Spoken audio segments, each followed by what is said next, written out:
എല്ലാ കൂട്ടുകാർക്കും പുതിയൊരു വീഡിയോയിലേക്ക് സ്വാഗതം. അപ്പോൾ ഇന്നത്തെ നമ്മുടെ video one of the oldest German city ആയിട്ടുള്ള ട്രിയറിലെ കാഴ്ചകളും വിശേഷങ്ങളും ഒക്കെയാണ്. ഏകദേശം 2000 വർഷത്തോളം പഴക്കമുള്ള ഒരു ജർമ്മൻ നഗരമാണ് ട്രിയർ എന്ന് പറയുന്നത്. യുനെസ്കോയുടെ വേൾഡ് ഹെറിറ്റേജ് സൈറ്റിലുള്ള പ്രധാനപ്പെട്ട സ്ഥലങ്ങളൊക്കെ സംരക്ഷിച്ചു പോരുന്ന ഒരു നഗരം കൂടിയാണ്. അപ്പോൾ ഞാൻ ജോലി ചെയ്യുന്നതും ഈ ഒരു സിറ്റിയിലാണ്. അപ്പോൾ ഇവിടുത്തെ കാഴ്ചകളും വിശേഷങ്ങളും ഒക്കെയാണ് ഇന്നത്തെ വീഡിയോയിൽ. അപ്പോൾ എല്ലാവർക്കും വീഡിയോയിലേക്ക് സ്വാഗതം. അതുപോലെ തന്നെ നമ്മുടെ ചാനൽ ഏകദേശം 2500ഓളം സബ്സ്ക്രൈബേഴ്സൊക്കെ ആയിരിക്കുകയാണ്. ഒരുപാട് സന്തോഷമുണ്ട് നമ്മുടെ വീഡിയോസ് എല്ലാം സപ്പോർട്ട് ചെയ്യുന്നതിന്. അപ്പോൾ മുന്നോട്ടും നമ്മളെ സപ്പോർട്ട് ചെയ്യാം, പറ്റുന്ന പോലെ വീഡിയോസൊക്കെ ചെയ്യാം. അപ്പോൾ എല്ലാവർക്കും ഇവിടുത്തെ കാഴ്ചകളൊക്കെ കാണാം. അപ്പോൾ ഇന്നത്തെ വീഡിയോയിൽ എൻ്റെ കൂട്ടത്തിൽ റോസ്മോളും ഉണ്ട്, അതുപോലെ തന്നെ ആനന്ദും ഉണ്ട്. അപ്പോൾ ആനന്ദിനെ ഞാൻ വഴിയെ പരിചയപ്പെടുത്താം. അപ്പോൾ എന്തായാലും നമുക്ക് ബാക്കി കാഴ്ചകളിലേക്ക് പോകാം. നമ്മൾ ആദ്യം എത്തിയിട്ടുള്ളത് പോർട്ടാ നിഗ്ര കാണാനാണ്.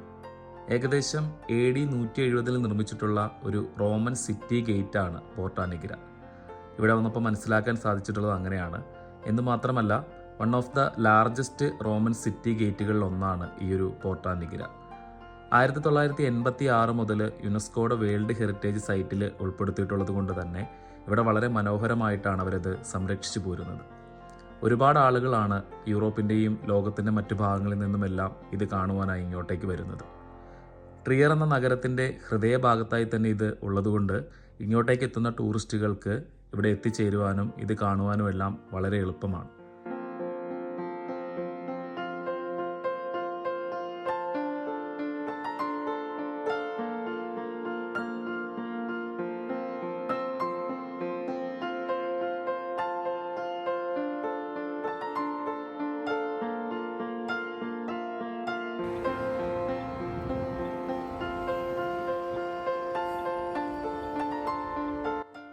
ഈ ഒരു പോർട്ടാ നിഗ്രയോട് ചേർന്ന് തന്നെയാണ് ഇവിടുത്തെ ടൂറിസ്റ്റ് ഇൻഫർമേഷൻ ഓഫീസും ഉള്ളത്.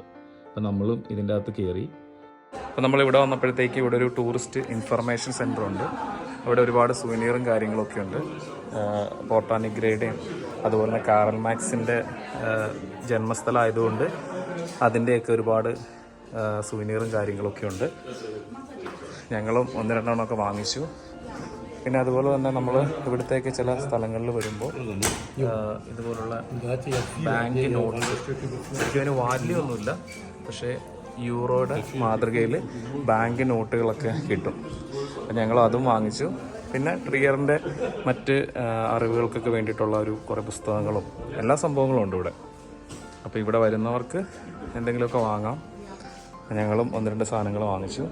അതിനകത്ത് നമ്മൾ വാങ്ങിച്ച സാധനം എന്തി മറ്റേ നോട്ടൊന്ന് കാണിച്ച്,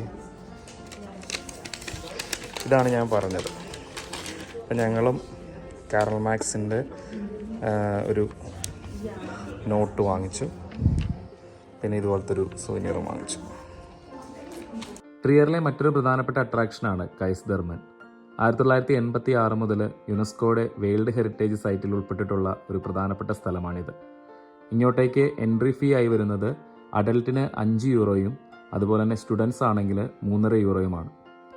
AD 300-നും 316-നും ഇടയ്ക്ക് നിർമ്മിക്കപ്പെട്ടിട്ടുള്ളതെന്നാണ് ഇവിടെ നിന്ന് മനസ്സിലാക്കാൻ സാധിച്ചത്. പക്ഷേ ഇപ്പോഴും ഇത് നിർമ്മാണം പൂർത്തീകരിക്കാത്ത അവസ്ഥയിലാണുള്ളത്.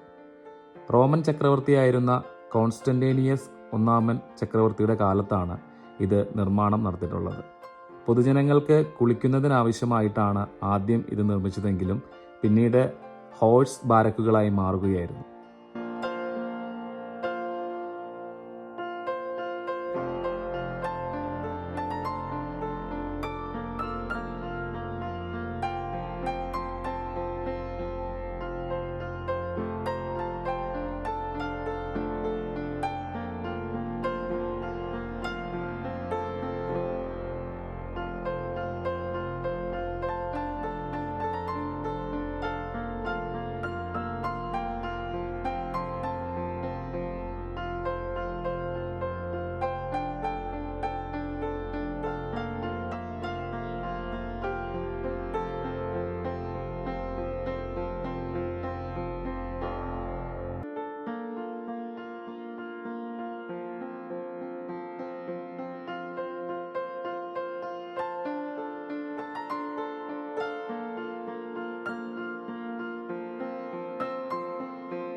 ഈ കൈസ്ദർമൻ്റെ മറ്റു വിവരങ്ങളും ഇതിൻ്റെ നിർമ്മാണ ചരിത്രവും അതുപോലെ തന്നെ റോമൻ സാമ്രാജ്യത്തെക്കുറിച്ചുമൊക്കെ ചേർത്തിട്ടുള്ളൊരു മ്യൂസിയവും ഇതിനോടൊപ്പം തന്നെ സ്ഥിതി ചെയ്യുന്നുണ്ട്.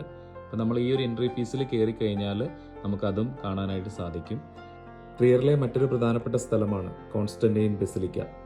4-ാം നൂറ്റാണ്ടിൽ ഈ നഗരത്തിൽ താമസിച്ചിരുന്ന റോമൻ ചക്രവർത്തിമാരുടെ ആവശ്യങ്ങൾക്കായി ഒരു സദസ്സ് അല്ലെങ്കിൽ ഒരു ഹാള് എന്ന രീതിയിലേക്ക് നിർമ്മിച്ച ഒന്നായിരുന്നു ഇത്. അന്നത്തെ റോമൻ ചക്രവർത്തിയായിരുന്ന കോൺസ്റ്റന്റൈൻ ചക്രവർത്തിയുടെ പേരിലാണ് ഇത് അറിയപ്പെട്ടത്. പിന്നീട് മധ്യകാലഘട്ടത്തിൽ ഈ ഒരു കെട്ടിടത്തിന് തീപിടിക്കുകയും ഇത് കത്തിനശിക്കുകയും ഒക്കെ ചെയ്തു. പിന്നീട് ട്രിയറിലെ ബിഷപ്പുമാർ ഇത് ഏറ്റെടുക്കുകയും ഇന്ന് കാണുന്ന രീതിയിലേക്ക് ഇതിൻ്റെ നിർമ്മാണം നടത്തുകയും ചെയ്തു എന്നാണ് പറയപ്പെടുന്നത്. 1944 ഒരു അമേരിക്കൻ വ്യോമാക്രമണത്തിൽ ഇത് പിന്നീട് കേടുപാടുകൾ സംഭവിക്കുകയും 1950 ഇന്ന് കാണുന്ന അവസ്ഥയിലേക്ക് ഇതിനെ മാറ്റി തീർക്കുകയും ചെയ്തു. 1986 മുതൽ യുനെസ്കോയുടെ വേൾഡ് ഹെറിറ്റേജ് സൈറ്റിൻ്റെ ഭാഗമായതുകൊണ്ട് തന്നെ വളരെ നല്ല രീതിയിലാണ് ഇത് സംരക്ഷിച്ചു പോരുന്നത്. അപ്പോൾ ബസിലിക്കയിലെ കാഴ്ചകളൊക്കെ കണ്ട് ഞങ്ങൾ പുറത്തേക്ക് ഇറങ്ങി. അപ്പോൾ യുനെസ്കോയുടെ വേൾഡ് ഹെറിറ്റേജ് ലിസ്റ്റിലുള്ള ഒരു ബസിലിക്കയാണ് ഈ കോൺസ്റ്റന്റൈൻ ബസിലിക്ക. അപ്പോൾ എന്തായാലും ഇനിയും ഇതുപോലെ കുറേ കാഴ്ചകൾ ജർമ്മനിയിൽ നമുക്ക് കാണാനായിട്ടുണ്ട്. അപ്പോൾ ആനന്ദിനെ നമ്മൾ വീഡിയോയിൽ കൊണ്ടുവന്നെങ്കിലും ആനന്ദിനെക്കുറിച്ച് പറഞ്ഞില്ലായിരുന്നു. ആനന്ദും ഞാനും ഒരു നാട്ടിലാണ്. He's like my brother. അപ്പോൾ ആനന്ദ് ഇവിടെ സ്റ്റുഡൻ്റായിട്ട് പഠിക്കാൻ വേണ്ടി വന്നതാണ്. ആനന്ദ് എവിടെയാണ് പഠിക്കുന്നത്? ഞാൻ റേഗൻസ്ബർഗിലാണ്, മ്യൂണിച്ചിനടുത്ത്. ഓക്കെ, അപ്പോൾ ആനന്ദ് ഇവിടെ മാസ്റ്റേഴ്സ് ചെയ്യുവാണ്. അപ്പോൾ ഇനി നമ്മൾ എവിടെയെങ്കിലുമൊക്കെ പോകുമ്പോൾ ആനന്ദിന് വരാൻ പറ്റുവാണെങ്കിൽ നമ്മൾ ആനന്ദിനെയും കൂടെ കൊണ്ടുപോകും. അപ്പോൾ ഈ ഒരു വീഡിയോ നമ്മളിവിടെ അവസാനിപ്പിക്കുകയാണ്. അപ്പോൾ ഇതിൻ്റെ പാർട്ട് 2 ആയിട്ട് നമ്മൾ വേറൊരു വീഡിയോ കൂടെ ചെയ്യുന്നുണ്ട്. അപ്പോൾ ട്രിയറിലെ ബാക്കി കാഴ്ചകളൊക്കെ നമുക്ക് ആ വീഡിയോയിൽ കാണാം. അപ്പോൾ താങ്ക് യു. ആനന്ദേ എല്ലാം പറയാനുണ്ടോ? ഓക്കെ.